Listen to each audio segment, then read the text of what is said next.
الحمدللہ وحدہ والصلاة والسلام علی من لا نبی بعدہ اما بعد۔ صحیح بخاری کی روایت ہے، حضرت عثمان رضی اللہ عنہ ارشاد فرماتے ہیں کہ حضور علیہ السلام نے ارشاد فرمایا، خیرکم من تعلم القرآن وعلم، تم میں سب سے بہترین اور افضل ترین اور اعلیٰ ترین شخص وہ ہے جو قرآن کا علم حاصل کرے اور دوسروں کو اس کی تعلیم دے۔ دوستو، جس طرح اس بات میں کوئی شک نہیں ہے کہ زمین اور آسمان کا بادشاہ اللہ دنیا کے سارے انسانوں پر، دنیا کی ساری چیزوں پر فضیلت رکھتا ہے،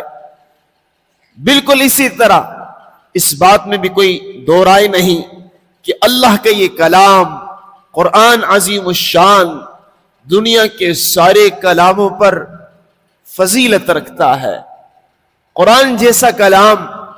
اس پوری کائنات میں کوئی اور نہیں ہے۔ سب سے افضل اور اعلیٰ اور بالا کلام اللہ کی اس سرزمین پر، اللہ کی اس دھرتی پر اگر کوئی ہے تو قرآن عظیم الشان ہے۔ بالکل اسی طرح آج مختلف لوگ مختلف کاموں میں لگے ہوئے ہیں، مختلف لوگوں کی مختلف مصروفیات ہے۔ ان تمام مصروفیات میں، ان تمام مشغلوں میں، ان تمام کاموں میں سب سے افضل کام، سب سے اعلیٰ کام وہ قرآن کا علم حاصل کرنا ہے اور دوسروں کو اس کی تعلیم دینا ہے۔ جو لوگ اس عظیم عمل میں مصروف ہے، جو لوگ قرآن سیکھنے اور سکھانے کے عمل میں مشغول ہے، یہ لوگ اللہ کی نظر میں اور محمد الرسول اللہ صلی اللہ علیہ وسلم کی نظر میں دنیا کے اعلیٰ ترین لوگ ہیں، دنیا کے افضل ترین لوگ ہیں۔ بے شک اہل دنیا ان کو حقارت کی نظر سے دیکھے، بے شک اہل دنیا ان کو ناکام سمجھے، لیکن اللہ کی نظر میں اور محمد الرسول اللہ صلی اللہ علیہ وسلم کی نظر میں کامیاب اگر کوئی ہے، افضل ترین اگر کوئی ہے، وہ قرآن سیکھنے والے لوگ ہیں، قرآن سکھانے والے لوگ ہیں۔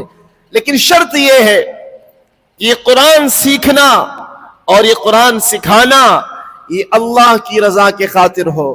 کوئی اور چیز اس کام پر ابھارے نہیں، صرف اللہ کی رضا کے خاطر، جنت کے حصول کے خاطر، محمد الرسول اللہ صلی اللہ علیہ وسلم کی سینے کی ٹھنڈک کے خاطر کہ آپ اس سے خوش ہو جائیں گے، اللہ اس سے راضی ہو جائیں گے، اللہ ہمیں جنت کی نعمت عطا فرمائیں گے، جہنم کی آگ سے بچائیں گے،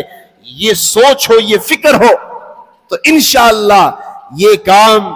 دنیا کا اعلیٰ ترین کام ہے۔ اس کام سے افضل کام اللہ کی زمین پر اس وقت کوئی اور نہیں ہے۔ اللہ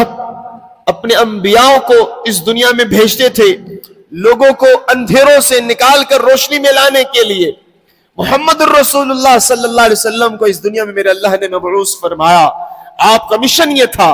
آپ کا کام یہ تھا کہ آپ اللہ سے قرآن لیتے، مخلوق خدا کو قرآن سکھاتے، اللہ سے قرآن لیتے، مخلوق خدا کو اس کی تعلیم سکھاتے،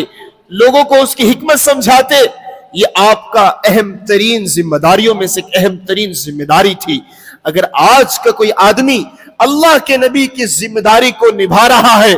اللہ کے نبی کی اس اہم مشن کا حصہ بنا ہوا ہے، اس کو مبارک ہو،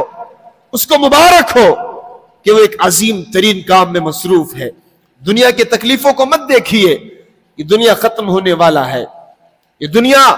بہت لمبا عرصہ نہیں رہے گا، 60-70 سال کی کہانی ہے، ایسی گزر جائے گی کہ پھر پتہ ہی نہیں چلے گا کہ کون آیا تھا، کون مرا تھا، سب بھول جائیں گے۔ لیکن آخرت میں جو چیز کام آنے والی ہے وہ قرآن سیکھنا ہے، قرآن سکھانا ہے۔ اللہ سے دلی دعا ہے کہ اللہ تعالیٰ مجھے اور آپ کو قرآن سیکھنے کی کام میں مصروف فرمائے، قرآن سیکھنے کی نعمت عطا فرمائے۔ اگر آپ اس پوزیشن میں نہیں ہے کہ آپ لوگوں کو قرآن کی تعلیم دے، لوگوں کو قرآن سکھائے، اس پوزیشن میں تو آپ سب ہیں ماشاءاللہ کہ آپ قرآن سیکھیں۔ آج قرآن سیکھنے ہزاروں طریقے ہیں، آپ آرام سے قرآن سیکھ سکتے ہیں، بچے بھی قرآن سیکھ سکتے ہیں، بوڑھے بھی قرآن سیکھ سکتے ہیں، نوجوان بھی قرآن سیکھ سکتے ہیں۔ آج مختلف طریقے آ چکے ہیں، آج مختلف ایسے مصاحف، ایسے قرآن پاک ملتے ہیں، ان کے ساتھ ایسا ایک قلم ہوتا ہے کہ آپ اس کے ذریعے بھی اگر چاہیں قرآن سیکھنا تو بڑی آسانی کے ساتھ آپ سیکھ سکتے ہیں۔ اور الحمدللہ آپ کی مسجد میں قاری صاحب موجود ہیں، آپ اس سے بھی اگر روزانہ کی بنیاد پر 1 آیت 2 آیتیں سیکھنا شروع کر دیں تو سال میں ایک بہت بڑا حصہ آپ قرآن کا سیکھ جائیں گے انشاءاللہ۔